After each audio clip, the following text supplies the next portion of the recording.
Very good morning, everyone.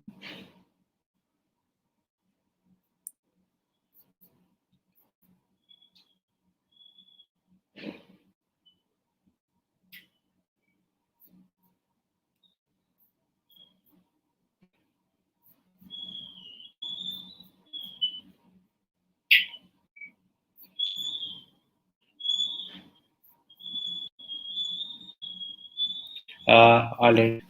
Once again, very good morning, guys. Today's discussion may we will learn C++ basics, right? And we'll learn the very first program of C++. From that point, we'll learn about if and else conditions. We'll learn about first program, how to print, operators, data types, their ranges. And finally, we'll learn if else. If possible, we'll also start with for loops today. These are all the things we'll discuss in today's session. All right. I'll start in 2 more minutes.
All right. Let us start today's session, guys. For those of you who are listening, can you give me a small heads up that you're there, you are listening?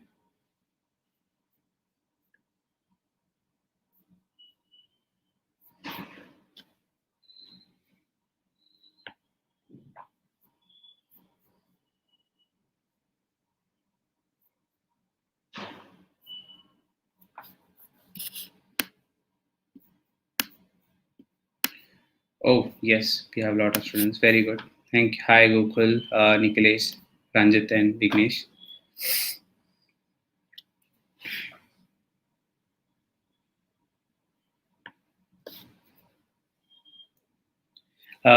Can everyone see the screen? What I'm writing? 1, 2, 3, 4.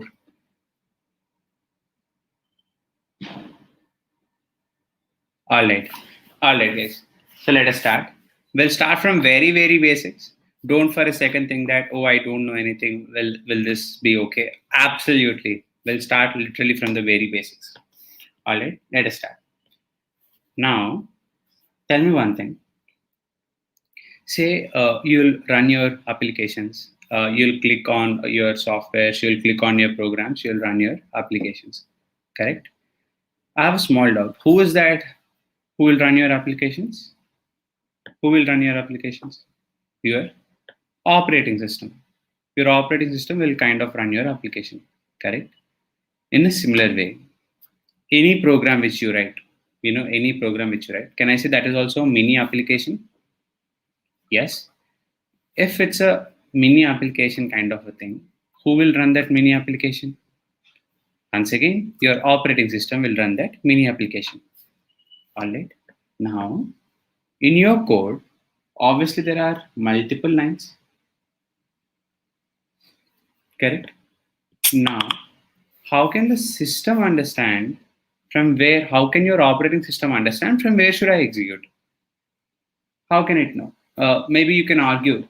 So maybe I want to execute from line number 1. Okay. Maybe someone else want to execute from line number 4. Maybe line number 7. Right? If that is a scenario, how will the operating system know ki, oh, from here I need to execute? That machine is not there. We have to explicitly mention. That is why we have a small thing that is called as main.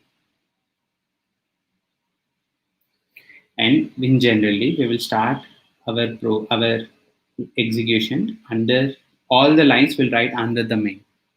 All right. And your main will kind of act as a entry point to your program. And that means all your execution will start from main. All right. So your OS will come here and then will start executing these lines. Okay, fantastic. Now tell me one thing.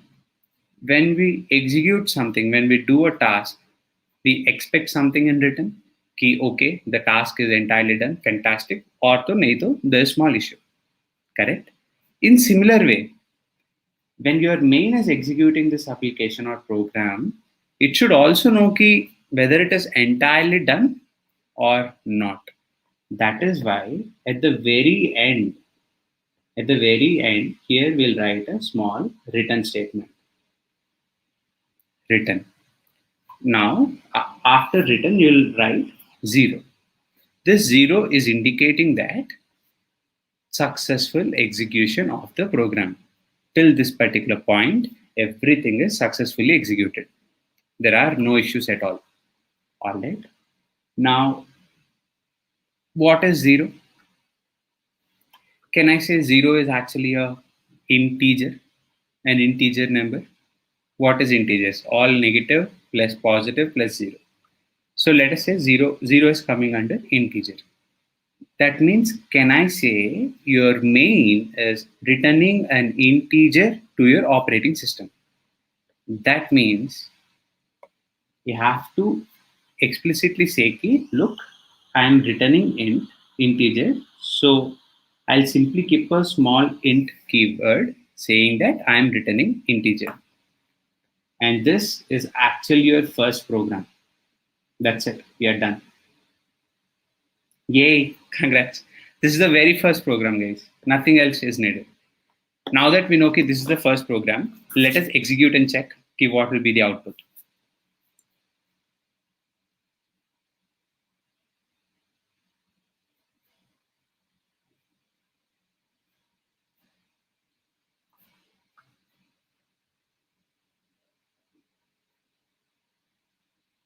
All right. Now let us simply write the same thing in main. You're writing return 0. Can everyone see the editor clearly? Is the editor clear? Uh,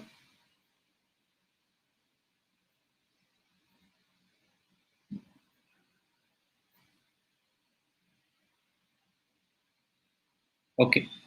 Okay. I'm assuming that it is clear. All right, guys. Now we spoke it. This is our first program. So let us execute and check. We are running the program. Let us see the output.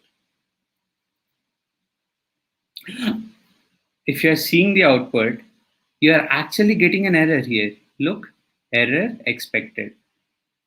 All right. The first learning curve here is understand one thing, guys. After every line, you should always write semicolon. Semicolon indicates that end of that particular statement. All right. So since return 0 is one statement, you will write semicolon. Now run the same thing once again. Katam. You're not getting any output, but you're also not getting any error. That means this is your first program and well done. You are done with your first program in C++. Congrats. Now that we learned our very first program, fantastic. Now, what is our favorite program? When we learn any language, what is our favorite program, guys? It is Hello world. Hello world, right? So let us do the hello world. So hello world is actually very simple. The syntax for that is you'll simply write C out. Okay, let me just give you how to write it. Syntax is whatever you want to print, you'll write C out, and inside this two semicolons, you will write whatever you want and close the entire sentence. That means here you'll simply say C out, full colon, hello, world, semicolon. Now let us remove this and let us run the program once again.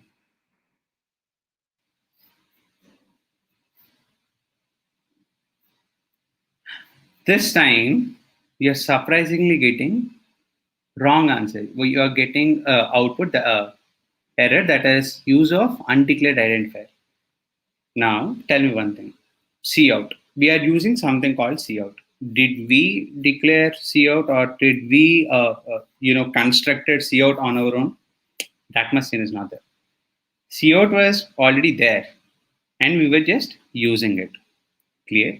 So whenever something is already there and you have to use it, first you have to include the library. All right. Cout is a function and it is present in library called hash iostream. So you will simply say hash include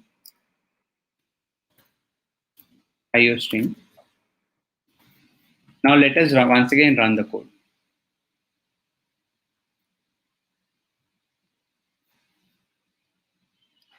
You are still getting an error. Here is when you'll use a other keyword. After even including the library, you'll still get an error. And to avoid that, you'll actually use something called as using name space std. This is the one line which you have to use. Why we are using this line? This we'll discuss in couple of sessions. Now let us execute once again. And fantastic. And you're finally getting your hello world. As simple as that. Correct. Cout is, I won't say it is exactly a function. It is a stream thing, IO stream, which will help us to actually print the output. There are two things, scene and cout. Now, now that you understand your first program, I'll give you a couple of questions. Tell me how will be the output look like.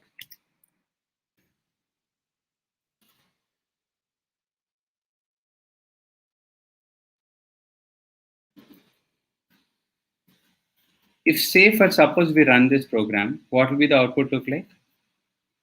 Will the output AB come horizontally or will it come vertically? Couple of you might say this might come horizontally, but the actual output, sorry, a couple of you might think the output will come vertically, but the actual output is horizontally. The reason for that is, can the system understand key, oh, I wrote it in two lines, so maybe I have to print the output in two different lines. Can the system understand? That much sin is not there to the system. It can't understand. So to avoid all this, what you have to do is, if you want to get output in new line, you have to write something called /n. Once you'll use /n and print it, then you'll get output in two different lines. That is A and B. As simple as that. All right. So for us to actually get output in two different lines, if you want your output in a new line, you always have to use /n. All right. So let us, if at all we are using cout A, B, and C, what will be the output for this? Simple.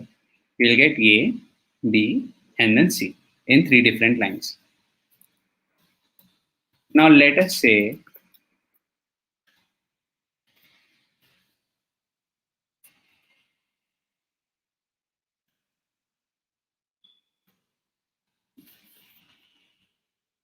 Let us say we run this.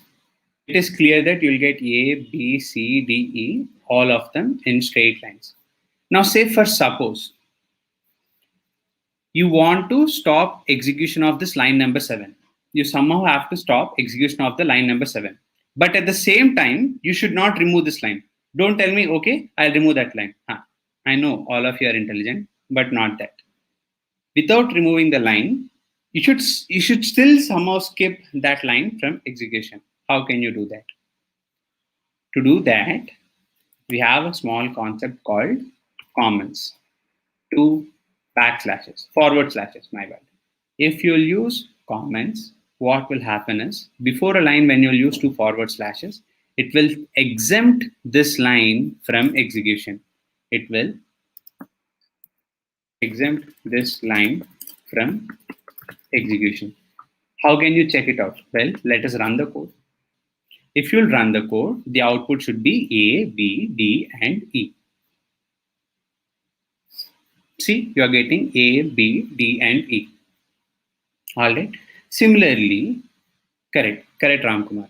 Similarly, if you want to skip maybe line number 5 and maybe line number 8, what you can do is you can say, well, I'll keep one comment here and I'll keep one comment here. If you'll run this code, same thing. 6, 7, and 8 will be exempted. You'll finally get 5 and 9. Okay, fantastic. Here, this can be a small jugaad. The thing is, you can use forward slashes if you want to skip one line. But for suppose if you want to exempt multiple lines from execution, there is one more way. You can use forward slash asterisk, and forward slash. In this way, you can actually skip all these lines from execution. Now say we are running this program once again. Now you'll finally get your output as 5 and 9. That's it. This is our very first program, and this is about basic comments. How can you exempt a couple of lines from execution?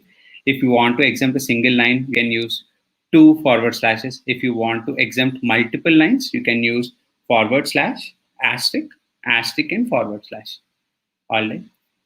Till this particular point, is there anyone who's having any doubts? If you feel the content is little basic, it will slowly take up the speed, guys. We are still at the very basic, so we'll go little slow.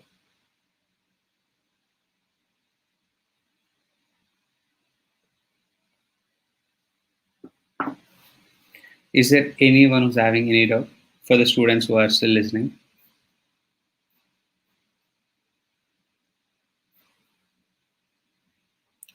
Okay. I'm assuming that there are no doubts. Now, let us discuss some more interesting things.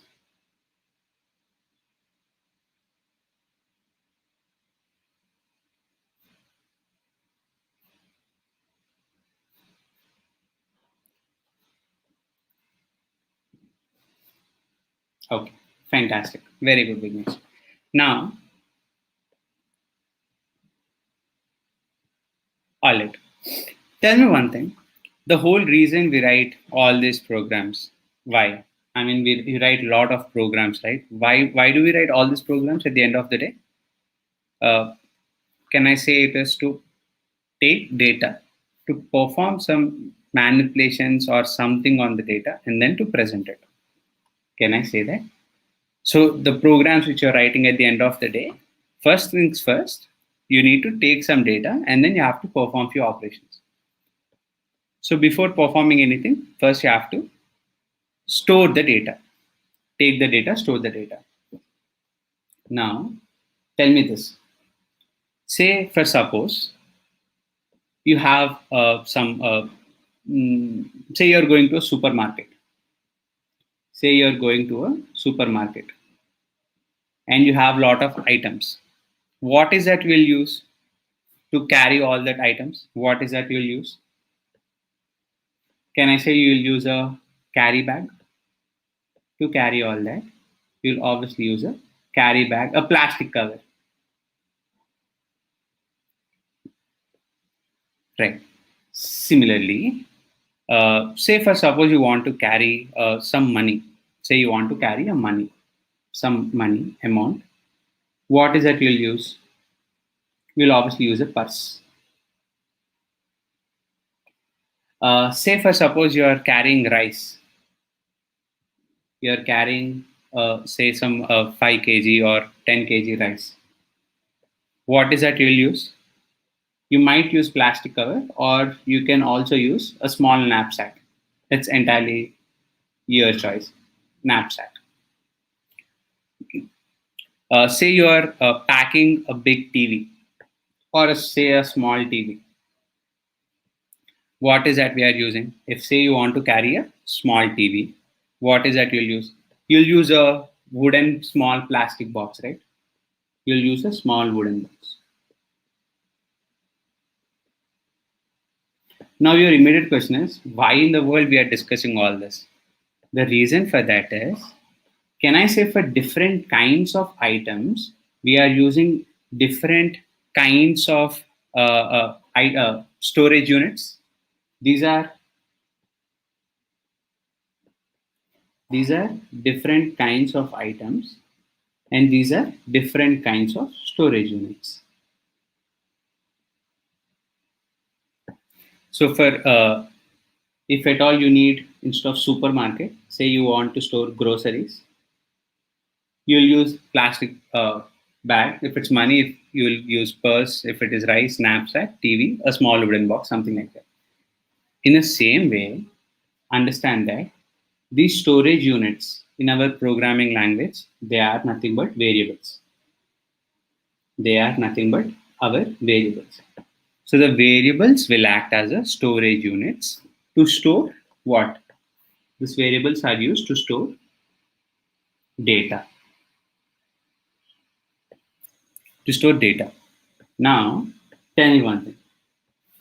Can I say we also have different kinds of data? Can I say we also have different kinds of data in our day-to-day usage? Obviously, right? We are not just using a single type. We have lots of kinds of data. Can I say a numbers or positive numbers, negative numbers, but numbers? Can I say integers is one form of data? Integers.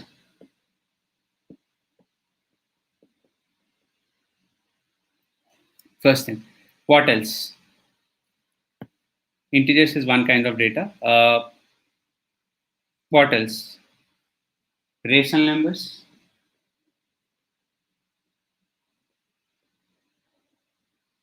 Rational numbers in the sense with the fraction as well.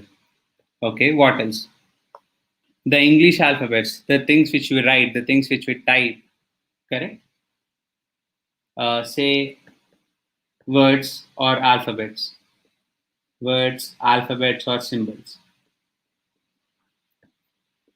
So the thing is, and say maybe true or false.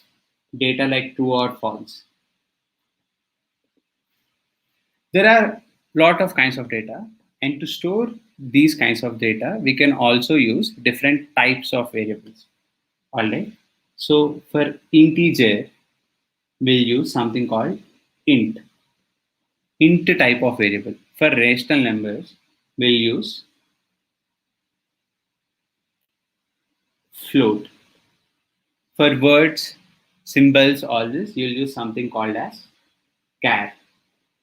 For true or false, we'll use something called as bool type of variables. All right. So to store data of integer, we'll use int type. Rational numbers, we'll use float type variables. Word symbols, we'll use character type. True or false, we'll use boolean type. This is what we'll use. Now, here there's a small catch. That is, everyone tell me one thing. When you carry groceries, if there are only few groceries, you'll use a small carry bag. If say for suppose it is very big, then what is that you will do? If at all the groceries are very, you have lot of groceries, then what is that you will do? Can I say you will use a big plastic cover? Similarly, say you have money, but then you have lots of money, assume black money. Say you have crores and crores, then where will you store? Where will you safe keep it? Maybe you will use a bank or maybe someplace else. Similarly, rice. Say it's a 5 kg, then we'll use a small knapsack. If at all it is 10 kg or 20 kg, it is obvious that you'll use a big knapsack. Same thing will apply here as well. If it's a 70-inch or 100-inch TV, you will use a very big wooden box. So the point is, if at all you're increasing the item size, or if the item is very big, then the storage unit will also be big. In similar scenario, integers. Say you want to store a very big number in the sense with lots of digits. In that case, you can use something called as long, or you might have heard something called as long. Similarly, for rational numbers, there is something called as double or long double. Now, if at all you want to store a single alphabet, then we'll use char. But if at all you want to store, what is the point of storing a single alphabet? No use. So say you want to store multiple alphabets, in that case, we will use string. That's it. These are the data types which we very frequently used in our C++. Till this particular point, is there anyone who's having any doubts?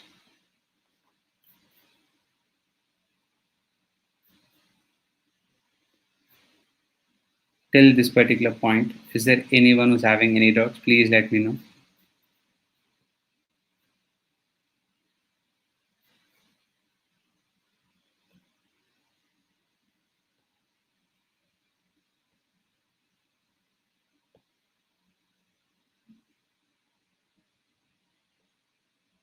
Okay, no doubts. Okay, fantastic. So these are all the different data types which we generally use. All right. Now, right. Now the question is how to declare a variable, right? Now the obvious question is all this is fine, but how to declare a variable? How to actually use a variable?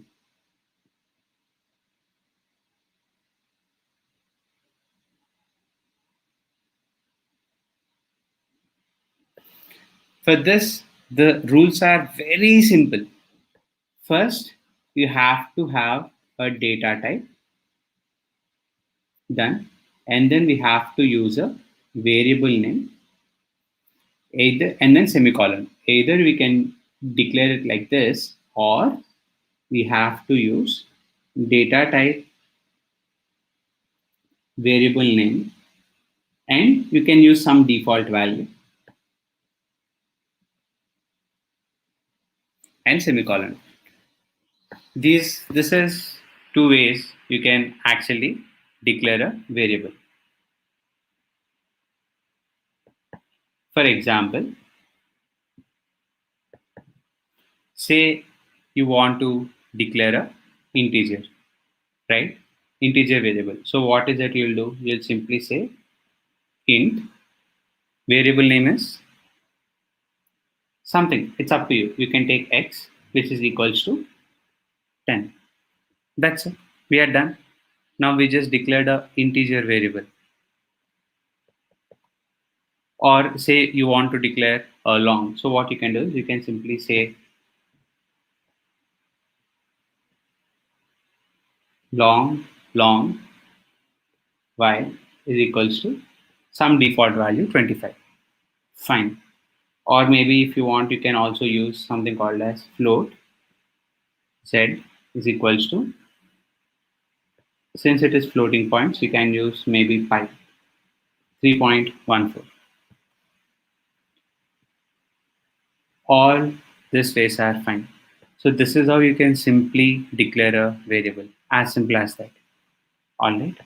Now I have a small doubt, guys. Here we understood that int means you can store small numbers. Long means we can store big numbers. Long means even big numbers. Oh, all this is fine, but what is the meaning of being big? What is a what is the meaning of being big, right? So to understand that, well, let us understand the sizes. All right. So the size of integer is actually 4 bytes. The size of integer is actually 4 bytes, right? And size of long, any guesses? What is the size of long?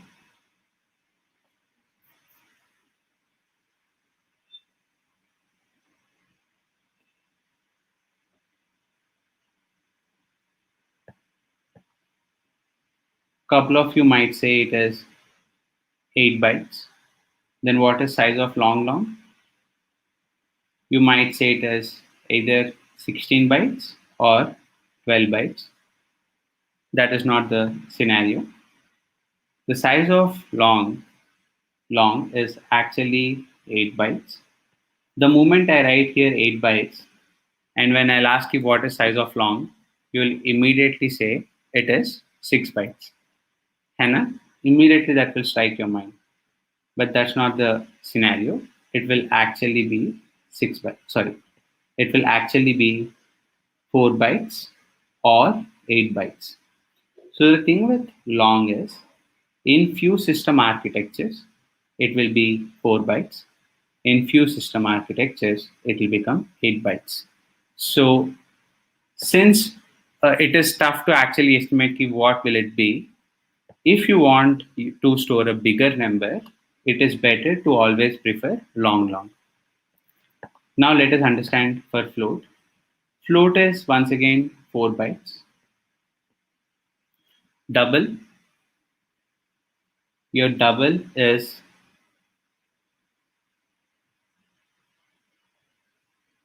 8 bytes. Long double is 12 bytes. And then we have our character. Char size is 1 byte and boolean size is 1 byte. String doesn't exactly command a primitive data type. Using string, you can actually store a bunch of characters. So the size of string will entirely depend on how many characters we are storing. So we'll learn more about this in future classes.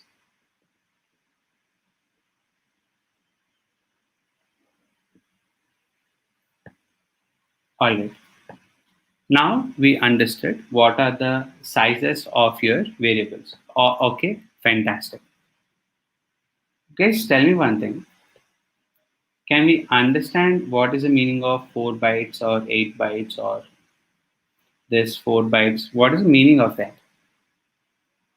I mean, what is, if someone is saying, ki, look, int is 4 bytes, so how much can we store in 4 bytes? Can we say that? Can we actually say how much we are storing in 4 bytes? It becomes slightly tricky. It is not that straightforward. So let us understand that. So let us understand that.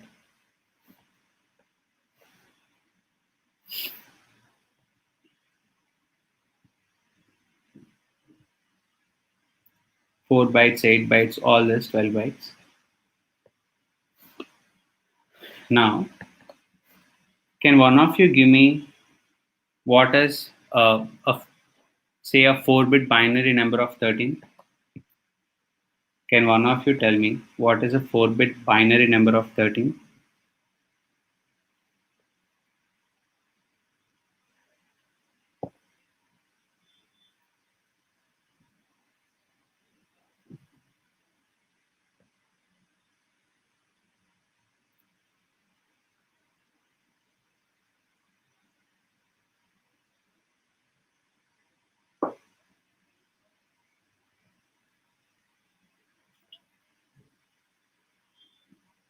All right. This is actually nothing but 1. Correct. 1, 1, 0, and 1. Correct. The reason now, you can ask you why is that this is correct. Understand carefully, guys, because the decimal values for this is 2 power 0, 2 power 1, 2 power 2, and 2 power 3. That means this will become 1 into 2 power 3 plus 1 into 2 square plus 0 into 2 power 1 plus 1 into 2 power 1. This entire thing becomes 8 plus 4 plus 0 plus 1 into 2 power 0. This entire thing becomes 13. Now say for suppose uh, for 15, can you tell me its 5-bit binary number? For 15, can you tell me its 5-bit binary number?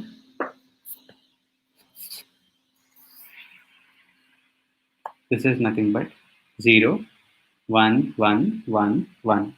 Once again, 2 power 0, 2 power 1, 2 square, 2 cube.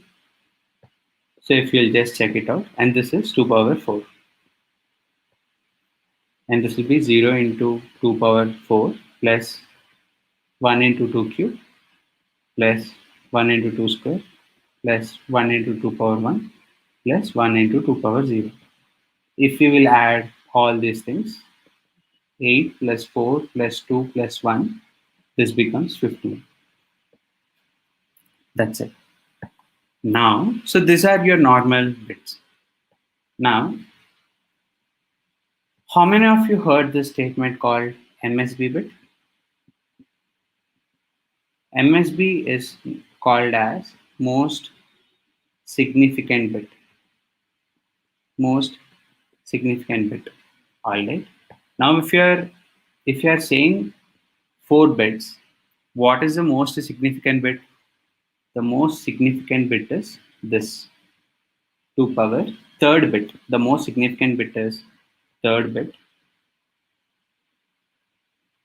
and its base value is 2 power 3. Similarly, for 15, when we are talking about 5-bit number, what is the most significant bit?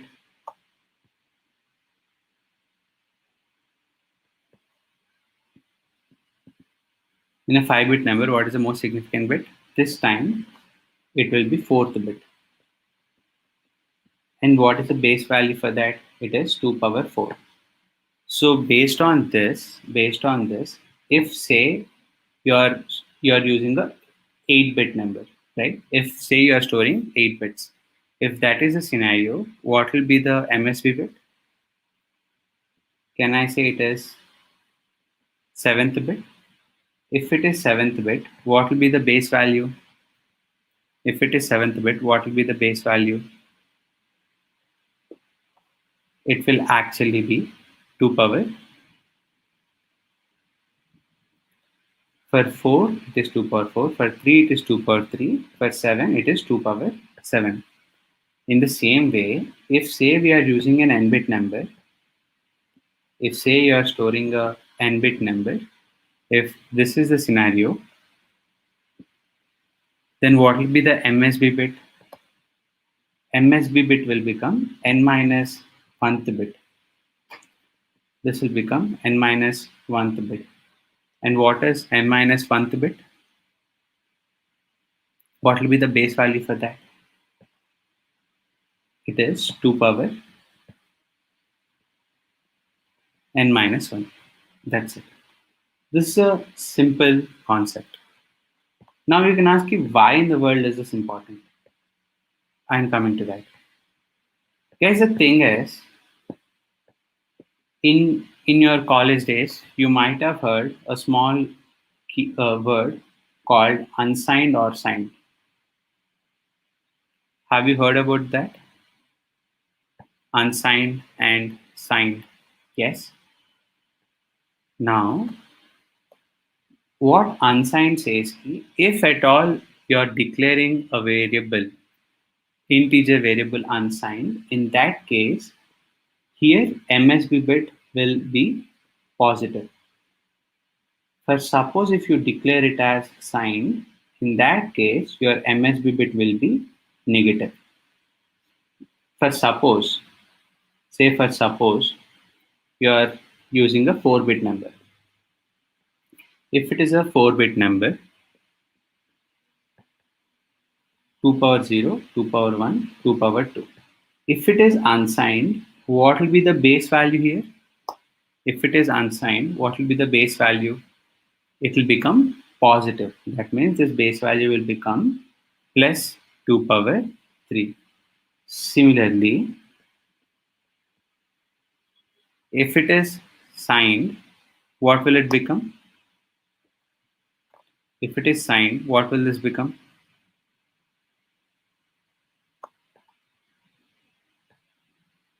2 power 0, 2 power 1, 2 power 2, and this particular thing will become minus 2 power 3. Now you can ask me, how in the world is this useful for us? Surprisingly, using this small concept will build couple of things. Focus carefully, guys.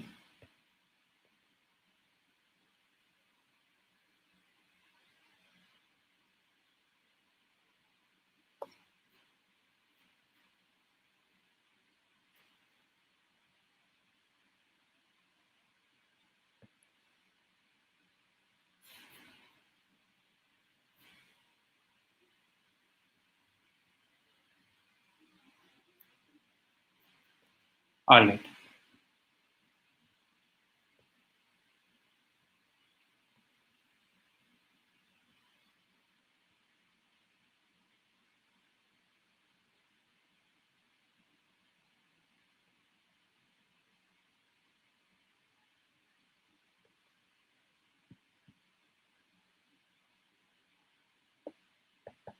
Now say for suppose you're having a 4-bit number. You're having a 4-bit number and assume it is unsigned. If that is a scenario, what will be the base values if it's a 4-bit number and if it is unsigned? 2 power 0, 2 power 1, 2 square and 2 cube. What will be the base values, guys? All positive. If this is the scenario, can you tell me what is the minimum number which you can store here? What is the minimum number we can store here? What will be the minimum value? 2 power 0. The minimum value is, if you'll take all zeros, in that scenario, can I say you'll get the minimum value? That is 0. Similarly, what will be the maximum value? Then can we get the maximum value? All numbers are positive. So if I take all ones, in that case, can I say we'll get all positive? That is 2 power 3, 8 plus 4 plus 2 plus 1. The entire thing, sum becomes 15. In a similar way, if at all it is 4, minimum and maximum, can you tell me what will it be? This is 2 power 0, 1, 2. In this scenario, the MSB bit value, what will be the MSB bit value? Will it be positive or negative? Since it is signed, the MSB bit is negative, that is minus 2 power 3. Alright. Now in this scenario, what can be a minimum value possible? To get minimum value, you will obviously you'll try to get as minimum as possible. So you'll obviously mark negative. And positives, can I say you won't mark positives? So all these things will obviously be 0. Now if you will do that, what is the minimum value which you will get? This is minus 8. Now what is the maximum value? You might say you will keep all ones. If you will keep all ones, what will you get? You will get minus 1. Because minus 8 plus 4 plus 2 plus 1, you will get minus 1. But is this correct? Not really, right? Because to get maximum, you'll make negative as 0 and rest everything you'll make it as positive. If you'll do that, then here you'll get it as plus 7. Very good. That means if I'll simply try to generalize, this is 0, this is 2 power 4 minus 1, this is minus 2 power 4 minus 1, and this is minus 2 power 4 minus 1, and this is 2 power 4 minus 1 minus 1. Similarly, if say you're taking n is equals to 5, if say you're taking n is equals to 5, what will be the minimum value? Minimum will obviously be once again 0 because it is unsigned. All of them are positive. Now, what is the maximum value? If you'll take all ones here, then you'll get maximum value.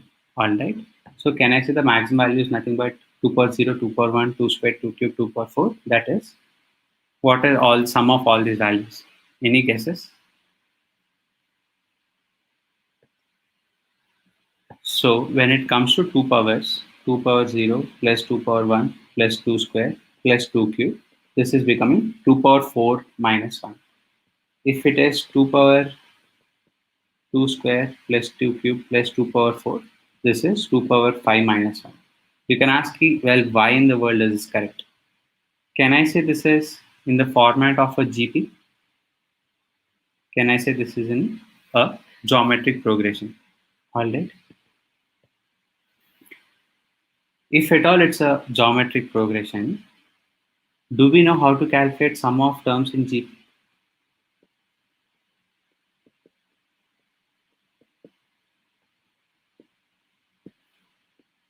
Can we calculate sum of terms in GP? Do we have formula for that? Yes, we do have formula for sum of terms in GP. What is that? It is nothing but a into r power n minus 1 by r minus 1. In this case, what is a here? A is nothing but first term. R is nothing but common ratio. N is nothing but number of terms. In the above example, what is a value? A value is 1. R value is nothing but 2, and n number of terms are equals to 5. Based on this, the formula becomes 1 into 2 power 5 minus 1 by 2 minus 1. That means this entire thing becomes 2 power 5 minus 1, that is 31. So that's how you will get 31. So here the max value is 2 power 5 minus 1. Similarly, if at all it is 5-bit signed, what are the base values? 2 power 0, 2 power 1, 2 square, 2 cube, and the MSB bit value, this will be negative, minus 2 power 4. This entire thing will be minus 2 power 4, right? Similarly, now to get a minimum value, you will mark this as, to get minimum value, you will mark this as 1, rest everything will obviously be 0. If you will do that, you will actually get minus 2 power 4. Done. If at all you want to get maximum value, you'll mark this as 0, rest everything you'll mark it as 1. Then you'll get 2 power 3 plus 2 plus 1 plus 0, that is 2 power 4 minus 1. Based on this understanding, if at all, if it is an n-bit number, if it is unsigned, what is the range? If it is signed, what is the range? Your minimum, it will obviously become 0. What will be the maximum value? Vignesh, can you think and tell me what will be the maximum value? If it is 4 bits, you will get 2 power 4 minus 1. If it is 5, you are getting 2 power 5 minus 1. If at all it is n, can I say you are getting 2 power n minus 1? Similarly, if it is signed, what is the minimum? If it is signed, what is the minimum? Think everyone. If it is 4 bits, you are getting minus 2 power 3. If it is 5 bits, you are getting minus 2 power 4. Correct. Similarly, if it is n bits, you'll get minus 2 power n minus 1. Then what will be the maximum? 2 power n minus 1 minus 1. This is your range. Now you can ask, all this is okay, but how in the world will this actually help us out? Interesting thing. How it can actually help you out is, say for suppose your int size is 4 bytes, correct? Now, what is 1 byte? What is 1 byte? 1 byte is actually nothing but 8 bits. 1 byte is actually nothing but 8 bits. That means if it is 4 bytes, can I say you will have 32 bits? You'll have 32 bits. That means if it's an integer, your n value is 32. So based on that, if it is unsigned, your your minimum value which you can store is 0 and maximum value is 2 power 32 minus 1. Similarly, if it is signed, the minimum value which you can store is 2 power minus 2 power 31 and the maximum value which we can store is 2 power 31 minus 1. That's it. So similarly, if it is long, it is of 8 bytes. So what is 8 bytes? 8 bytes is actually nothing but 64 bits.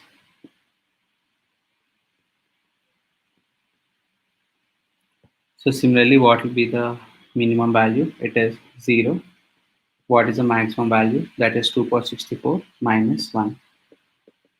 If it is signed, it is 2 power 63 and 2 power 63 minus 1.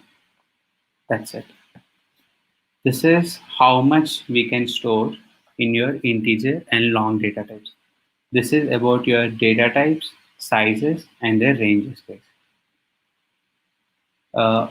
I wanted to cover a lot more things, but for today, since it's a first day, let us cover only the basics, and then I'll cover the remaining things from the next set of sessions. All right. I'll see you next session, guys. Thank you for attending. Take care. Bye.